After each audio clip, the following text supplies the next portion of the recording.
Saudi club Al নাসেরের হয়ে শতাধিক গোল করলেও শিরোপা দেখা মিলছে না ক্রিস্টিয়ানো রোনাল্ডোর। 2023 সালের জানুয়ারিতে ক্লাবটিতে যোগ দেওয়ার পর থেকে অফিসিয়ালি 13টি টুর্নামেন্ট খেললেও এখন পর্যন্ত একটিতেও চ্যাম্পিয়ন হতে পারেনি পর্তুগিজ এই মহাতারকা। সর্বশেষ 28 অক্টোবর সৌদি কিংস কাপের শেষ 16-য় আল ইতিহাদের বিপক্ষে 2-1 গোলে হেরে বিদায় নিয়েছে আল নাসের।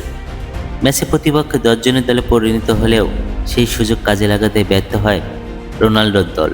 আল ইতিহাদের হয়ে গোল করেন করিম বেনজেমা ও হোসেম আওয়ার। আল নাসেরের পক্ষে একমাত্র গোলটি করেন অ্যাঞ্জেলা গ্যাব্রিয়েল। এই হারে টুর্নামেন্টটি থেকে ছিটকে গেলেও হাল ছাড়েনি রোনাল্ডো।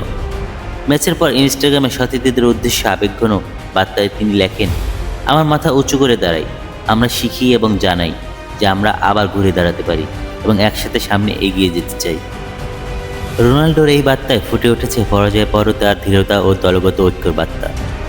40 বছর বয়সেও আগুনের ফর্মে আছেন এই 5 বারের ব্যালন ডিওর জয়ী তারকা। চলতি মৌসুমে সৌদি প্রো লিগে 6 ম্যাচে 6 গোল করেছেন তিনি।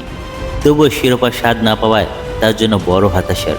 সৌদি আরবে আসার পর একমাত্র আরব ক্লাব চ্যাম্পিয়ন্স কাপ জিতেছিল রোনাল্ডো, তবে সেটি ছিল না কোনো ফিফা স্বীকৃত কোনো টুর্নামেন্ট। সম্প্রতি পর্তুগাল ফুটবল গ্লোব অ্যাওয়ার্ডসে প্রেস্টিজ অ্যাওয়ার্ড নিতে গিয়ে রোনাল্ডো নিজের উচ্চ আকাঙ্ক্ষার কথা বলেন, আমি আরও কয়েক বছর খেলতে চাই এবং খুব বেশি নয়, আমি জানি আর বেশি বছর নেই, তাই যা আছে তা উপভোগ করছি। আমি এখনও ভালো খেলছি, ক্লাব ও জাতীয় দলকে সাহায্য করছি, তাহলে কেন থামব। মৌসুমে প্রথম প্রতিযোগিতা থেকে বাদ পড়লেও রোনাল্ডো ও আল নাসেরের সামনে এখন দুটি বড় সুযোগ বাকি, সৌদি প্রো লিগ এবং এএফসি চ্যাম্পিয়ন্স লিগ। ফুটবল বিশ্বের নজর এখন এই কিংবদন্তি পরবর্তী চ্যালেঞ্জের দিকেই। বাশার সবুজ, নেক্সট নিউজ 24।